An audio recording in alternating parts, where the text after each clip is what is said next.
दो बैलों से हाथ तक कांग्रेस के चुनाव चिन्ह का सफर। अगर आज किसी से पूछा जाए कि कांग्रेस का चुनाव चिन्ह क्या है, तो बिना एक पल सोचे जवाब मिलेगा हाथ का पंजा। लेकिन क्या आप जानते हैं कि कांग्रेस का यह चुनाव चिन्ह हमेशा से हाथ का पंजा नहीं था।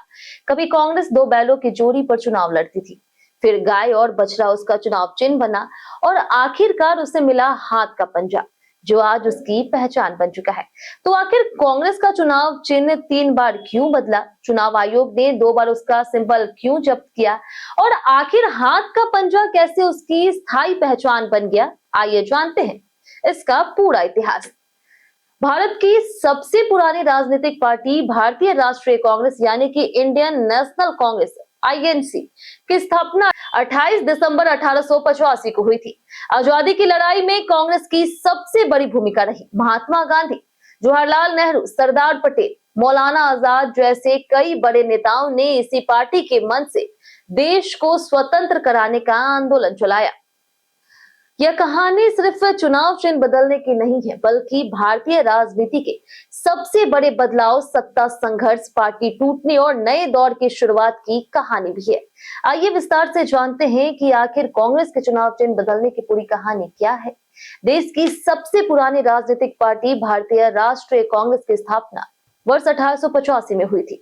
उस समय चुनाव जैसी व्यवस्था नहीं थी, क्योंकि भारत अंग्रेजों के अधीन था।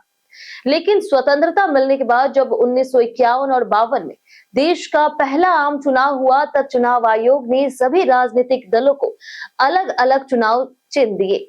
कांग्रेस को मिला दो बैलों की जोड़ी का चिन्ह। उस दौर में भारत पूरी तरह कृषि प्रधान देश था। गांव में बैल खेती की सबसे बड़ी ताकत मानी जाती थी।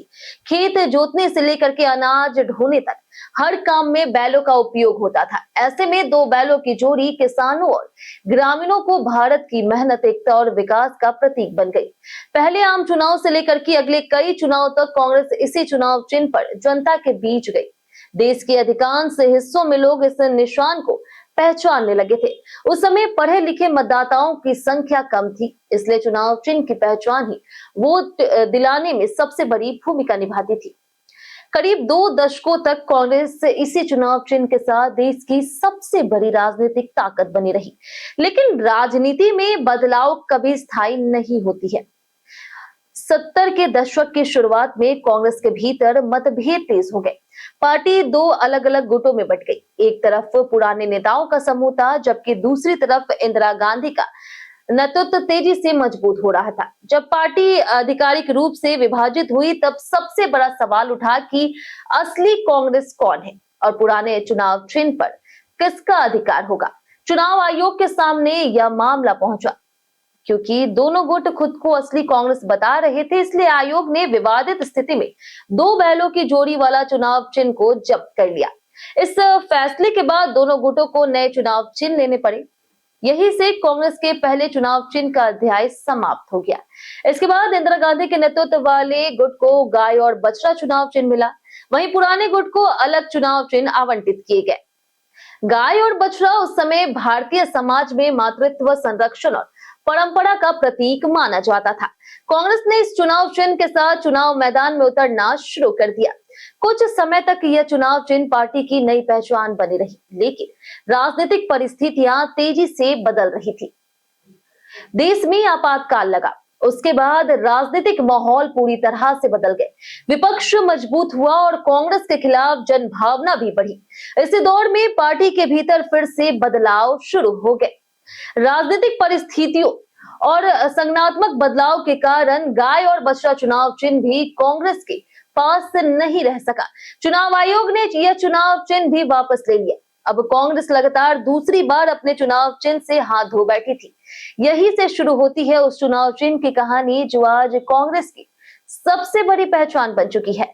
जब कांग्रेस कठिन दौर से गुजर रही थी, तब इंदिरा गांधी ने नया संगठन खड़ा करने का फैसला किया। इसके लिए नए चुनाव चिन्ह की जरूरत थी। चुनाव आयोग के सामने कई विकल्प मौजूद थे। पार्टी के प्रतिनिधियों को अलग अलग चुनाव चिन्हों में से एक चुनना था। आखिरकार कांग्रेस ने हाथ का पंजा चुन लिया। यह चुनाव चिन्ह कई मायनों में अलग था, खुला हुआ हाथ विश्वास, सहयोग, सुरक्षा, संवाद और सीधे जनता से जुड़ाव का संदेश देता था।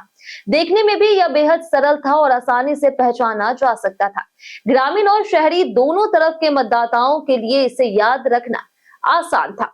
धीरे धीरे यही चुनाव चिन्ह कांग्रेस की नई पहचान बन गई। इसके बाद हुई चुनावों में कांग्रेस ने इसी चुनाव चिन्ह के साथ जनता के बीच वापसी की कोशिश की। समय बीतता गया और हाथ का पंचवा इतना लोकप्रिय हो गया कि नई पीढ़ी के अधिकांश लोगों को शायद यह पता भी नहीं कि कांग्रेस कभी किसी और चुनाव चिन्ह पर चुनाव लड़ी थी। आज अगर किसी बच्चे से भी पूछा जाए कि कांग्रेस का चुनाव चिन्ह क्या है, तो उसका जवाब होगा हाथ का पंजा। लेकिन इस पूरी कहानी में एक ऐसा दिलचस्प मोड़ भी है जिसके बारे में बहुत कम लोग जानते हैं। जब कांग्रेस अपने नए चुनाव चिन्ह की तलाश में थी, तब उसके सामने कई विकल्प रखे गए थे। इनमें हाथ का पंजा, हाथी और साइकिल जैसे चुनाव चिन्ह भी शामिल थे। आखिरकार कांग्रेस ने हाथ का पंजा चुन लिया और बाकी विकल्प छोड़ दिए। यही वह मोड़ था जिसने आगे चलकर भारतीय राजनीति में एक अलग कहानी लिख दी। समय बीतने के साथ जिन चुनाव चिन्हों को कांग्रेस ने नहीं चुना, वे बाद में दूसरे राजनीतिक दलों की पहचान बन गए। आज हाथी का नाम आते ही लोगों के मन में बहुजन समाज पार्टी की छवि बनती है, जबकि साइकिल देखते ही समाजवादी पार्टी याद आती है। दोनों चुनाव चिन्ह उत्तर प्रदेश की राजनीति में बेहद प्रभावशाली प्रतीक बन चुके हैं और वर्षों से अपनी अपनी पार्टियों की स्थायी पहचान बने हुए हैं। यानी कि भारतीय राजनीति में चुनाव चिन्हों का सफर सिर्फ प्रतीकों का सफर नहीं है, बल्कि ये बदलते राजनीति दौर, नई रणनीतियों और लोकतंत्र के विकास की भी कहानी है। कांग्रेस के चुनाव चिन्हों का इतिहास इस बात का उदाहरण है कि राजनीति में परिस्थितियां कितनी तेजी से बदलती है। एक समय जिस पार्टी की पहचान दो बैलों की जोड़ी थी, वही बाद में गाय और बछड़े के साथ चुनाव मैदान में उतरी और लास्ट में हाथ के पंजे को अपनी स्थायी पहचान बना लिया। आज हाथ का पंजा सिर्फ एक चुनाव चिन्ह नहीं, बल्कि कांग्रेस की राजनीतिक विरासत का हिस्सा बन चुका है। लेकिन इसके पीछे छिपा इतिहास हमें यह भी बताता है कि लोकतंत्र में पहचान स्थायी नहीं होता, परिस्थितियां उसे बदल देती है। और यही वजह है कि कांग्रेस के चुनाव चिन्हों की यह पूरी यात्रा भारतीय चुनावी इतिहास की सबसे रोचक कहानियों में गिनी जाती है। यह कहानी बताती है कि चुनाव चिन्ह बदलने के पीछे सिर्फ एक प्रशासनिक फैसला नहीं, बल्कि राजनीतिक घटनाओं, संगठनात्मक बदलाव और नए दौर की शुरुआत का लंबा इतिहास छिपा होता है।